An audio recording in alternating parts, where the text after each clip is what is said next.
Hi, my name is Natasha Fisher. Today I will be discussing my literary review topic, How the Media Covers the Environment.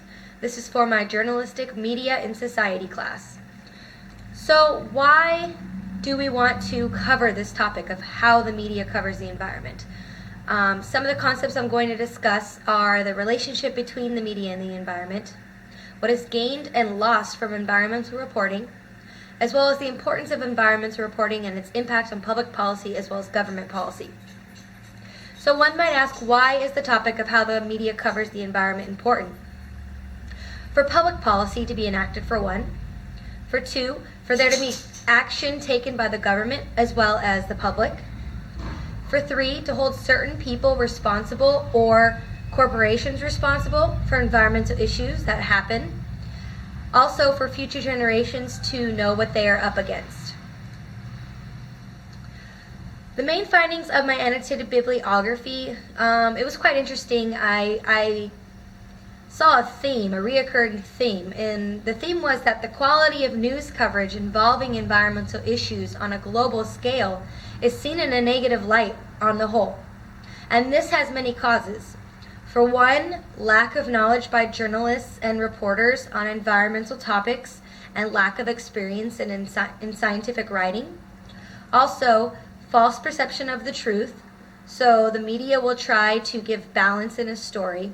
For example, when it comes to global warming, the scientific community has come to a pretty large consensus that global warming is impacted by humans.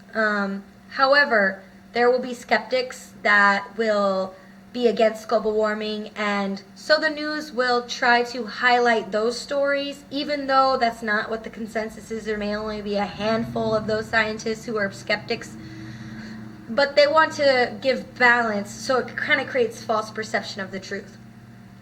Another cause is the professional normalcies of journalism, which we will get into in just a second. So the first article I want to talk about is by Boykoff and Boykoff. Title is Climate Change and Journalistic Norms, a case study of U.S. mass media coverage. So the authors of this review began researching and analyzing news stories that were broadcasted on television, as well as also put into news articles. They wanted to show how anthropogenic climate change is portrayed, and they studied articles from 1988 to 2004. So they found that the consensus in the scientific community since at least 1988 is that global warming is an imminent issue.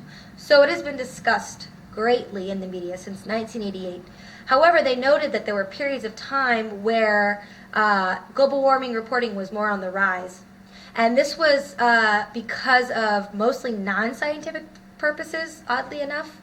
So such as things as politics or the emergence of climate change skeptics, as we discussed a minute ago.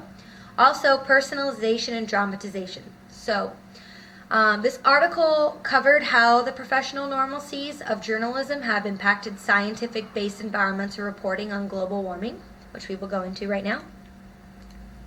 So there's first-order journalistic norms. These are based on personalization, dramatization, and novelty.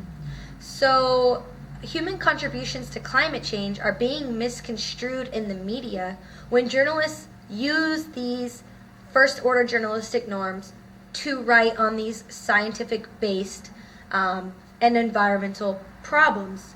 So using drama and personalization to talk about environmental issues doesn't quite make it so that the problem is actually real, maybe. Also, they have second-order journalistic norms, and this is based on authority, order, and balance. So basically, journalists will go to known public figures oftentimes to discuss climate change issues.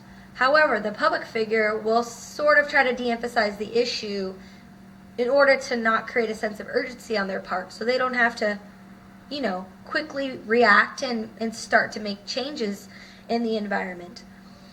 The authors really wanted to point out in this article that questioning the media's coverage on climate change is vital to help all people appropriately deal with this pressing issue of climate change. So they really want the public to be pushing back on the media and asking, why are we not getting the facts? Why are we getting drama emphasized news on let's say Hurricane Katrina or something like that? We need the facts, is what they're saying in this article. Okay, Article 2 is by Shri Kumar. It is titled The Commercial Misrepresentation of Environmental Issues, Comparing Environmental Media Coverage in the First World as well as Developing Nations. So this article really discusses the monopolization of mega conglomerate media corporations, which we've talked about all semester, especially in the United States, and how it has greatly affected the quality of news coverage involving environmental issues on a global scale. So not just in America, but the way that they are portraying the news is being seen by the world about environmental issues. So this author noted that there has been a drastic increase in the capitalistic commercialization of the green consciousness movement, with the primary motive being financial incentive rather than environmental. So when, we obviously live in a consumer world, so that's kind of what they're saying, that these green consciousness movement may not be entirely about the environment and the way that the media portrays it. So the concern is that the globalization of environmental news coverage is not a priority to major media corporations. Also, the author touched on how the environmental issues are more tailored towards white middle-class people and not towards minorities, even though the ecological problems are mostly affecting this group of people.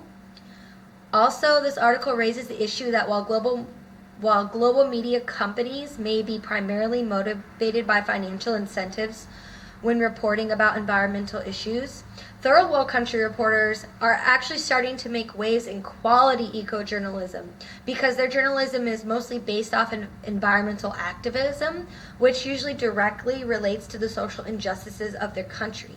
So it's not really, there's no incentive really other than, doing what is right for the people who are suffering from the environmental issues.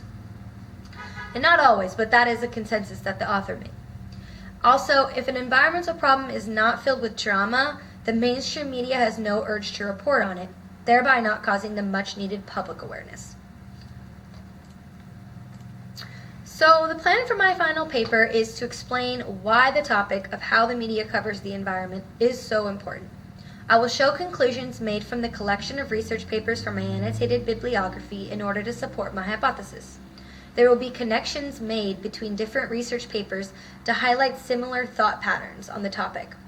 You will see how past and the future reports have maintained many of the same concerns, that there is a lack of consistent environmental reporting in the mainstream media unless it is in the hands of dramatization journalists. Additionally, you can expect to see specific examples of how environmental journalism has painted the pressing issue of climate change. Thank you so much for your time.